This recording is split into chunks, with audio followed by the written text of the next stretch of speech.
Hi, Mystery Recapped here. Today, I'm going to explain an action thriller movie called Blood Quantum. Spoilers ahead. Watch out and take care. The movie opens in a town called Red Crow in Canada, which is home to many Indigenous people. We then see a native old man named Jisigu, who has successfully caught several fish. He meticulously removes their intestines and begins to clean them. However, the old man is taken aback when he notices the gutted fish moving and jumping around. They eventually return to the water and begin to swim. In the next scene, we see another Indigenous man named Trailer, who is the local sheriff. He responds to a call about a dying dog that belongs to his ex-wife Joss. When he arrives, he notices that the dog has eaten something poisonous and is in severe pain. Trailer tries his best to save it, but in the end, he's left with no choice but to put it down. After this, he enters the house to meet Joss, who is a nurse by profession. She informs him that their son Joseph has been arrested in another town. He is accompanied by his half-brother Lysol, whom Trailer fathered with another woman. Her name was Clorox. Joss then asks him to go to the station and release his sons right away. However,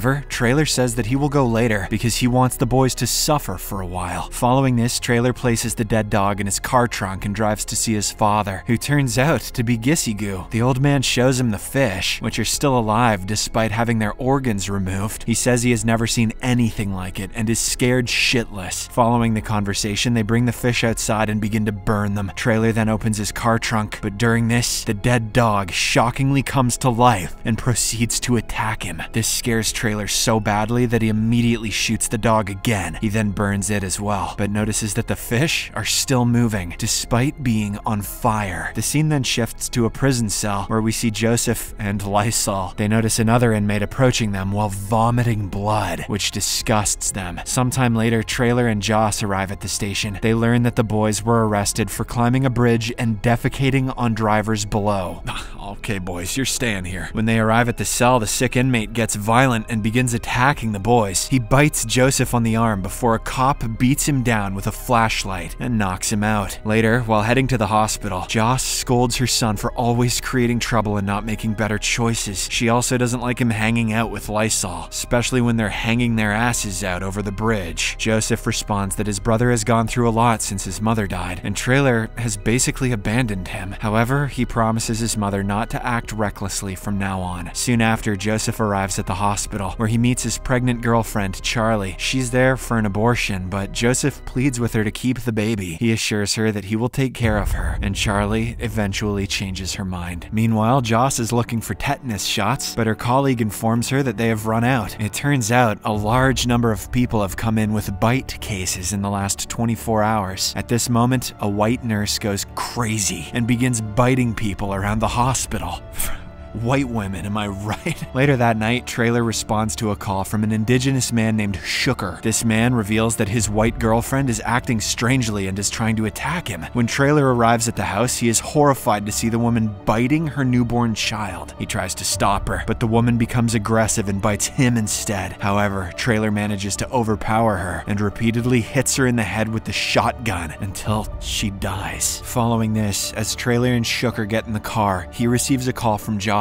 She anxiously reveals that a nurse attempted to bite her, and there's chaos in the hospital. Trailer then drives towards the hospital, and on the way, he comes across an ambulance. It turns out that Joss, Joseph, and Charlie were able to escape in the ambulance, but are still being pursued by the dead people. After killing a few more of them and burning their bodies, they finally realize that they are dealing with a zombie pandemic. 6 months later, the outbreak of flesh-eating zombies has spread, and the Red Crow has been turned into a fortified compound. The residents have discovered that native Indigenous people are immune to the bite, whereas white refugees are not. This is the reason Trailer and Joseph survived despite being bitten by the zombies. Meanwhile, Lysol has grown increasingly hostile towards others' tendency to bring in white outsiders. One day, Joseph brings a man seeking help for his sick daughter. Lysol becomes agitated and reprimands his brother for bringing white people into their camp. He wants to wipe the whiteys out and keep things clean. He then decides to shoot both the father and the daughter, but Joseph and Charlie try to stop him. This leads to a heated argument between between them, and Lysol even points his gun at Charlie's pregnant belly. But before he can pull the trigger, Trailer intervenes and stops their fight. He then examines the little girl and finds out that she's been bitten. He informs the father that his daughter is no longer alive and that he has to kill her. Trailer then sends the reluctant dad inside the camp and finishes off the girl with a heavy heart. In another scene, a young white woman named Lilith arrives at the camp, and Joss interrogates her. She inquires if she has eaten any people or dogs, but the young woman denies this. When asked if she has been bitten, Lilith responds that she hasn't. However, we find out it's a lie when she goes to the bathroom and checks a bite wound on her stomach. Meanwhile, the little girl's father shoots himself in the bathroom and quickly transforms into a zombie. Lilith notices him from her stall, but doesn't mention it to anyone. Elsewhere, Trailer and his crew are planning their next steps for survival. The crew includes his father, Gisigu, Shooker, and another man named Bumper. The issue is that there are too many zombies, and their ammunition is running low. They are currently managing zombies at the bridge with a shredding truck, but their main priority is to make it through the winter. While they are discussing this, they are informed about the death of the girl's father, so Trailer goes to deal with the situation. Meanwhile, we see Charlie having a serious conversation with Joseph. She feels like the baby is eating her from the inside out, but because she's white, she is concerned about what will happen if their baby is not immune. But Joseph assures her that this will not happen and kisses her. On the other hand, Joss checks on Trailer, who has been bitten by another zombie. She removes his shirt and notices that his back is covered in bite marks. She then sews his wound and informs him that there's no anesthesia and that he will have to bear the pain. Trailer doesn't mind and thanks her for everything, leading them to share a sweet moment. Later that night, Lysol takes some narcotics and drinks alcohol. With a name like his, I'm surprised he didn't huff paint too. In his inebriated state, he goes to Joseph and apologizes for the earlier incident. He also expresses his guilt for always causing trouble in the family. Joseph understands his situation and promptly forgives him. After all, they are family. Following this touching moment, Lysol notices Lilith in the distance and decides to go flirt with her. After chatting for a while, he takes her into a room to have some fun with her. But to his horror, Lilith unexpectedly transforms into a zombie and starts chowing down on his nuts. This causes Lysol to scream in pain, drawing the attention of other people. Joseph quickly arrives to check on his brother and is appalled to see him being eaten alive. On the other hand, Trailer sets out to gather supplies with his crew. They soon arrive at a gas station where they are casually attacked by many zombies, but the group manages to quickly decapitate them one by one. Back at the camp, Joseph ties Lilith's hands and places a sack over her head. He then brings his injured brother to see his mother, but Lysol suddenly stabs him. When asked why he did this, Lysol responds that he has no family. Thankfully, Joseph doesn't suffer any fatal injuries and manages to escape his maniac brother. In the aftermath of this incident, Lysol frees Lilith, who proceeds to attack the camp members. This results in many people becoming infected, ensuing absolute chaos. Shortly after, Trailer and his crew return to the camp only to find it in disarray. He quickly contacts Joss via walkie-talkie and discovers that Joss, Joseph, Charlie, and 8 other survivors are trapped in the compound's basement. With time running out, Trailer uses the car's music to attract a horde of zombies. Taking advantage of the distraction, he and his crew enter inside to rescue the survivors. Not long after, they discover the family and some other survivors. They attempt to lead them to safety, but some zombies arrive at the scene, forcing Trailer to use his gun for defense. This, unfortunately, turns out to be a big mistake, as the gunshots attract even more zombies. With no other option, Trailer orders his family to leave, while he deals with the dead. He continues to fight them off until they overpower him and eat him alive. The sight devastates his family, but they are soon escorted to the truck by Gisigu and Bumper. While driving, Gisigu receives a radio call informing him that Lysol has trapped several other survivors inside the church. He asks Joss and Charlie to go somewhere safe with Bumper, while he and Joseph deal with his grandson. When they arrive at the church, Lysol is nowhere to be found, but his 2 accomplices are terrorizing the place. The old man demands to know where Lysol is, but his accomplices refuse to answer. Gisigu and Joseph quickly eliminate these 2 and rescue a group of people. The scene then shifts to the morning, where Bumper is guarding Joseph and Charlie near a lake. They spot a boat in the distance and plan to leave as soon as Joseph and Gisigu arrive. Moments later, Lysol appears out of nowhere and stabs Bumper, injuring him severely. We learn that his true plan was to distract the men so he could murder Charlie and her baby. Lysol then approaches Charlie to finish her off, but Joss points a gun at him. She eventually shoots him, but not before Lysol unleashes a group of zombies from the trunk of his car. Following this, the zombies approach Charlie and begin attacking her. Joseph arrives moments later and kills them all, but he discovers that Charlie has already been bitten. A distraught Joseph then stabs his half-brother and leaves him to die. As the survivors walk a bit further, devastated to see the only remaining boat burning in flames, this shatters their hope to live, and they are now ready to give up on their lives. But to their luck, Shooker arrives at the scene with 2 other boats. The survivors happily proceed towards it, but then a horde of zombies approaches them as well. Seeing this, Gisigu declares that he will stay behind to fight them off. Joseph tries his best to stop him, but the old man forces him to flee with Joss and his wife. After this, Gisigu bravely fights the zombies and eventually ends up decapitating each one of them. Meanwhile, on the boat, Charlie begins to have contractions, so Joss helps her with childbirth. After a lot of struggle, she finally gives birth to a baby girl. Joseph quickly checks it and confirms that the infant is not infected, which makes Charlie very happy. However, she knows that she's infected and can't stay alive much longer. She then begs Joseph to kill her before she turns into a zombie and hurts them. In the end, Joseph reluctantly shoots his girlfriend and stands by her body while Joss holds the newborn and contemplates their future. Subscribe for more videos like this, turn on notifications, and leave a like to help the channel out.